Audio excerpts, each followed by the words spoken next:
Founding member of the Velvet Underground, guitarist Sterling Morrison played with the band for several more months after the recording of Loaded.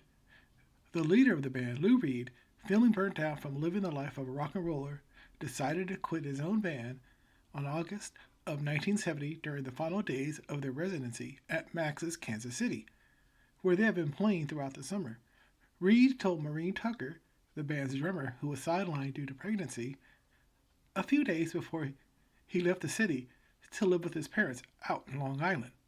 With Lou Reed gone, Doug Yule took over as the leader of the Velvets, switching over to rhythm guitar and lead vocals. Sterling would continue to play lead while a returning Maureen Tucker returned to the drummer's seat, replacing Doug's brother Billy, who replaced her during her maternity leave. Walter Powers was brought in to play bass. He was an old friend of Doug's. The new Velvet Underground was now set to tour the soon-to-be-released Loaded album. Sterling, however, was just biding his time, counting the days until he felt that he could quit the band. During the recording of Loaded, he felt left out during the production of the album and spent a majority of his free time studying at the City College of New York, working towards a degree so he could further his studies in medieval literature. Loaded, which was released on November of 1970, and the band, which was referred to offhandedly as the Yule Underground, played several shows that month to promote the album. The new lineup of Yule, Morrison, Tucker, and Powers made their debut at the WMCA on November 13th in New York City. A week later, they played a 4-date residency at a small club called the Main Point in Bryn Mawr, Pennsylvania. During the month of November, the lineup went back into the studio to record 2 tracks, Friends and She'll Make You Cry. They were recorded because the band owed their label, Cotillion Records, a subsidiary of Atlantic, another album. The label wanted them to hit the road to promote Loaded, but didn't want to pay for the travel expenses, so their manager, Steve Sesnick, had to book the band wherever he could, and they played in some interesting places. Sesnick was able to get the band a residency at the Alpine in New Hampshire from January through February of 1971, with a brief break to play 2 shows at the Electric Circus in New York City on January 29th and 30th. Doug Yule said this about playing at the Alpine in New Hampshire.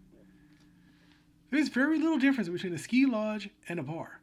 A ski lodge is a bar in ski country. We played at one where I met my first wife. We played on a stage that was as big as a dining room table in the corner. It was jammed with people attempting to dance and attempting to drink themselves into oblivion. It was, in fact, one of the more popular ski bars. We played the Alpine in North Conway for weeks, many weeks. We played there so long that I learned how to ski. After the residency at the Alpine ended, the Velvet Underground returned to New York City on March 12th to play 2 shows back at the Electric Circus and 2 shows at the Rock Pile in Island Park on April 23rd and 24th. The Yule Underground began a tour of Ohio, Missouri, and Michigan, which started a few days after their gig at the Rock Pile. They would end it on May 8th with a show at the Palladium in Birmingham, Michigan. In the month of June, the Velvet Underground toured New England, Michigan, Missouri, and Pennsylvania. During the beginning of the tour, Walter Powers broke his jaw when he fell down a flight of stairs earlier in Detroit and was replaced on several shows by a stand-in bassist, whom Doug Yule found at the last minute. He said his name was Larry Estridge, and he filled in for Walter for a few gigs. By the time August of 1971 came around, Sterling Morrison was tired of playing in funky dive bars and tiny clubs. The record label wasn't paying for anything, and they half-heartedly promoted the album while the band was on the road. Morrison wanted to go back to school and pursue a degree in medieval literature and leave the life of a rock and roller. He decided that he would quit the band and enroll at the University of Texas. After performing at a music festival in July, opening for Paul Butterfield Band, the Velvet Underground has a residency in the Atlantis in Massachusetts from August 12th through the 15th before they flew out to Texas to perform at 3 shows in El Paso and Houston. They opened for Cactus at the El Paso Coliseum on August 19th and played 2 shows at Liberty Hall on the 20th and 21st. The very next day, Morrison quit the band. Doug Yule had this to say about Morrison quitting the band in an interview with Perfect Sound Forever. "Did you hear how Sterling left? We were in Houston, I think. We had played a weekend. At that time, we would fly out and fly back. We went to Houston, played the weekend, got up Sunday or Monday morning, getting ready to leave. Everybody gets in the car to head out. Everybody throws their suitcases in the back. Sterling comes down with this big brown soft suitcase, throws it in the back, gets in the car. We all drive out to the airport. We get out, we're walking to the counter, and Sterling stops and says, "Oh, by the way, I'm not going back with you." I said to him, "Where are you going now?" He says, "I'm going back to the hotel." I said, "Why did you bring your suitcase?"